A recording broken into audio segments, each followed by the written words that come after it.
Véritable success story de la radio Espace Guinée, les grandes gueules, détentrices des meilleurs scores radio en Guinée, de la meilleure émission talk show, a donné le créneau horaire du départ au bureau et du retour à la maison, récoltant depuis des années consécutives le titre d'émission la plus écoutée en Guinée, toutes catégories confondues. Un grand total de plus de 5 millions d'auditeurs ont été fidèles au talk show Les GG, diffusé jour après jour sur toutes les stations du réseau Adafo Média de 9h à 10h30, un exploit qui restera longtemps dans les annales de la bande FM en Guinée. Merci de nous rejoindre dans la deuxième partie de cette émission. On s'intéresse dans un instant au secteur pharmaceutique. Leurs pressions et leurs menaces semblent payer. Après une rencontre avec le Premier ministre, chef du gouvernement, Dr Ibrahima Kassori Fofana, et sur instruction de celui-ci, le syndicat des pharmaciens de Guinée confère ce matin avec les autorités en charge du secteur de la santé en toile de fond des discussions, l'affaire Médicrime et la lutte contre le trafic illicite des médicaments. Le syndicat des pharmaciens de Guinée exige la réduction à 3 le nombre de sociétés importatrices de produits pharmaceutiques. Cet objectif est-il à portée de main? On pose la question ce matin. Le syndicat des pharmaciens de Guinée va-t-il renoncer à sa menace d'aller en grève au mois de juin prochain? Toutes ces questions posées à notre invité par téléphone, Dr Manizé Collier, le secrétaire général de ce syndicat. On s'intéresse tout à l'heure aussi à la licence 4G d'Orange attribuée à la compagnie Orange Guinée. Beaucoup de spéculations autour de l'argent issu de l'attribution de cette licence donc à Orange. Le ministère des Finances, dans un communiqué transmis à nos confrères de Guinée News, affirme que 50% de ce montant aurait été payé et transité par un compte de l'ARPT avant donc que l'argent ne soit définitivement transféré sur un compte au niveau du trésor public. Est-ce que tout cela rassure? On se posera la question. Une plainte contre des militants du RPG déclarée recevable par la justice du côté des Cancans. On va aussi en parler un peu plus tard dans cette émission. On a écouté Jakayo Koulibaly Tamba. Alors absolument, on a écouté le ministre. Alors sur pas mal d'aspects, c'était bien quand même d'avoir cette communication. Moussa Moïse était en train de le souligner. Mais ce qui me dérange, comme depuis toujours avec cette façon de gouverner, c'est bien la prévisibilité. C'est-à-dire que sur de long terme, ça c'est des situations qu'on peut prévenir, éviter justement qu'il y ait ce genre de rupture. Et vous savez, il y a plusieurs autres facteurs. Au-delà de l'approvisionnement, nous avons je crois que c'est Adax qui s'occupe de nous rapporter du carburant, mais ensuite il y a une autre démarche des grossistes, des détaillants, avec les convoyeurs qui doivent porter le carburant jusqu'au dernier coin de la Guinée. Tout ceci, c'est une chaîne qu'il faille maîtriser au fil de toutes ces années, à mon avis. Ce serait bien d'en faire une certaine intelligence et de permettre justement que l'on évite et que l'on ne retombe plus dans ce genre de pénurie. Pénurie que le ministre a eu du mal à lâcher. Le mot qu'il a évité. Absolument, il a évité tout au long de sa communication. À tout prix. Ouais. Mais lorsque dans une préfecture on est à plus d'une semaine de rupture de carburant, il faut bien admettre, il faut bien se résoudre à vouloir qualifier la situation de pénurie, donc de manque de carburant. Ouais. Ça c'est une chose. Ce qui, de l'autre côté, a retenu mon attention, c'est cette vague de changements, de fluctuations sur le prix du carburant autour de nous. Ces fluctuations ambiantes, desquelles le ministre d'ailleurs a tenu sa position, parce que vous avez tous suivi, ouais. Il s'est réservé. C'est tout à fait normal. Clairement, mais c'est tout comme. Absolument, c'est tout à fait normal. Parce que ça, c'est une décision purement gouvernementale. Politique même. Oui, absolument. Et donc, c'est tout à fait normal de dire, moi je suis technicien, je vais faire mon travail, mais ça saute. Ça saute carrément, ça échappe sous l'essence. Ça échappe de son propos. Ouais. On voit bien qu'il faut s'attendre dans les jours à venir à une hausse du prix du carburant. On attend juste la fin du Ramadan. Absolument. Mais s'il y a ça, il faut quand même que la gouvernance réfléchisse par 2 tours à ce que ça peut provoquer. Parce qu'on est parti de 10 000 francs. à 9500, alors qu'on s'attendait à descendre jusqu'à même 7000. Jusqu'à même 7000. Exactement, jusqu'à 7000. Ouais. Mais on s'est arrêté à 9500. On nous a dit, écoutez, il y a des trous à devoir combler. Si les choses fonctionnent, si la tendance, c'est bien le terme qu'ils aiment à utiliser, si la tendance se maintient, eh ben, on va revoir davantage ces prix à la baisse. On a attendu que cette tendance puisse avoir de l'effet parce qu'elle s'est maintenue jusqu'à un certain moment. Mais avec ce retour des prix à la hausse, je veux bien voir ce qu'on va nous servir cette fois-ci. Qu'est-ce qu'on a fait justement de cette marge qu'on s'était permis de maintenir des 7 000 francs aux 9 500, on a autour de 2 500 là-dessus. Qu'est-ce qu'on a bien voulu en faire?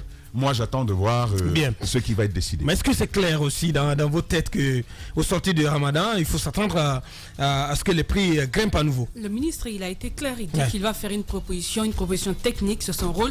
Maintenant, il reviendra au gouvernement de juger nécessaire s'il faut augmenter ou pas. Et là, il serait bien important, comme le dit Tamba, qu'il tienne compte de certaines choses qui sont bien passées, parce qu'après, il ne faut pas revoir les démons du passé. Maintenant, je veux revenir sur d'autres questions sur lesquelles le ministre Koulibaly m'a laissé sur ma faim.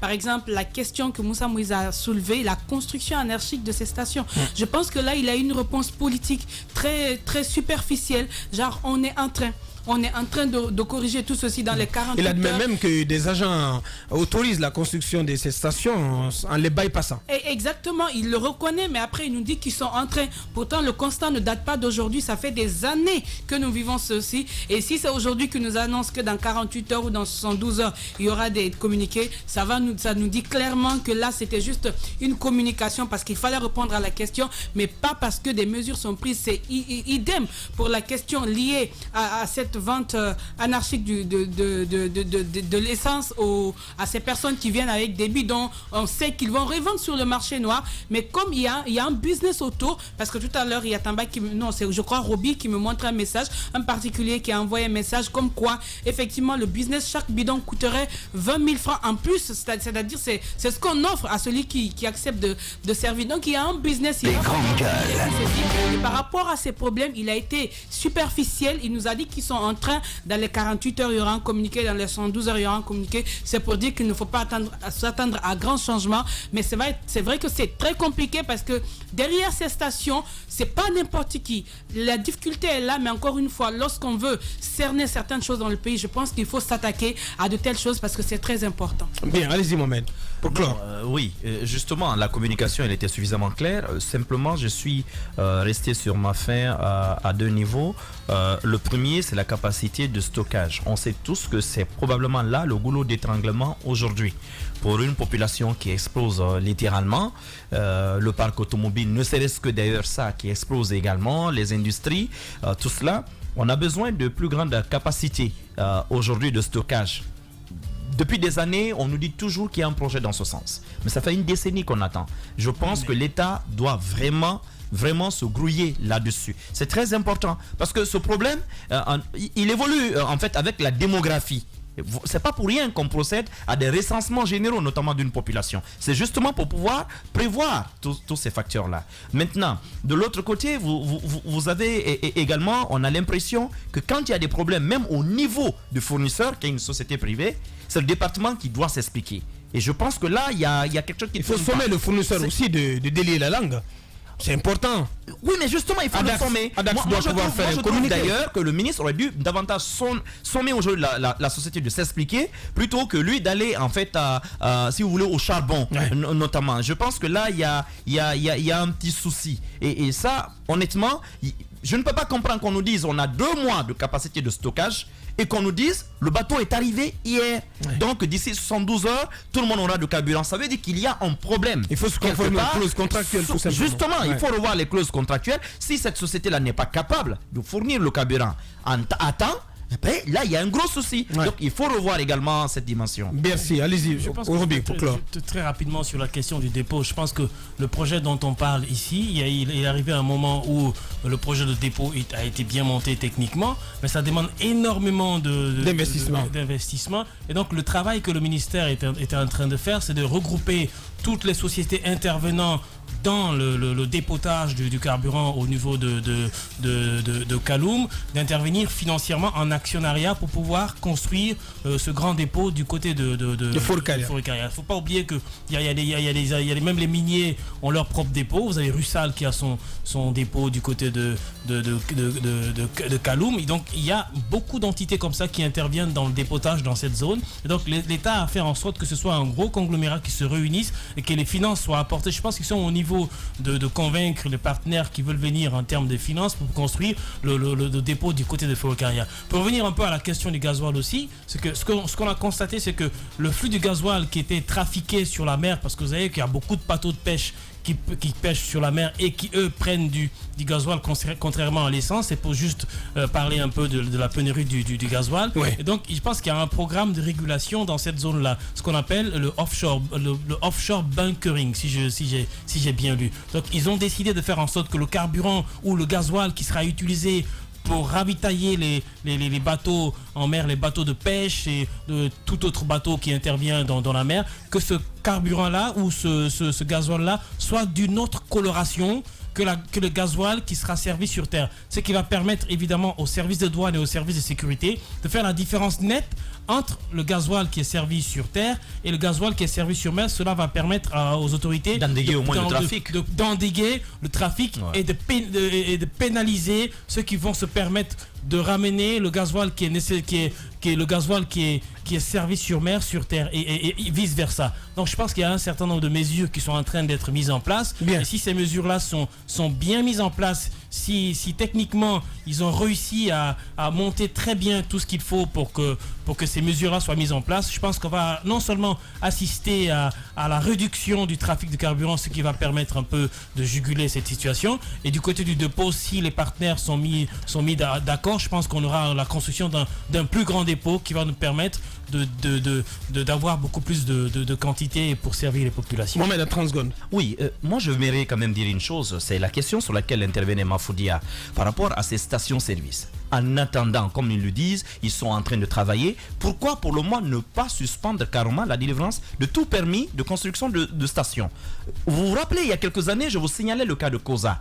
Lorsque j'ai vu déjà qu'on avait racheté un terrain à Koza, j'ai dit, imaginez, les gens ont oublié qu'il y a déjà 2 stations juste au niveau du rond-point. J'ai dit, mais lorsqu'on va construire cette station ici, ça va être un autre gros problème. Et vous avez vu ce que cela a donné depuis l'ouverture de cette station. Bien. Vous avez des stations aujourd'hui qui sont encastrées directement dans les concessions. Bien. Vous en avez ici à Bessia, vous en avez un peu partout. Et à mon avis, il faut les fermer parce que c'est un véritable danger au sein des populations. Il faut commencer par ça. Et ce qui est grave, pour tellement corroborer avec les propos de Mohamed, c'est que vous constatez il y a certaines stations, c'est maintenant qu'ils ont arrêté parce qu'à un moment donné c'était constaté. Vous avez vu qu'il y avait les monticules d'ordures qui étaient pas loin de ces stations. Absolument. Et on y mettait du feu pour brûler les ordures. C'est une cohabitation dangereuse. Une cohabitation hyper dangereuse, notamment la station de Koza est un bel exemple de ce que je suis en train de dire. Ouais. Beaucoup d'autres stations sont comme ça, dans des positions qui sont pas très éloignées. Ouais. Je ne sais pas si c'est dangereux ou pas, si l'écart est dangereux ou pas, mais en tout cas, c'est pas très éloigné des montagnes d'ordures qu'on s'amuse à brûler. Et donc là, je pense que Voilà, ça sent du roussi. Voici ce qu'on pouvait dire sur ce dossier. L'émission qui enjaille la Guinée et qui décrypte l'actualité à 360 degrés. Les grandes gueules. C'est aussi sur Sweet FM Guinée, tous les jours du lundi au vendredi à 18h sur la radio It's Only It.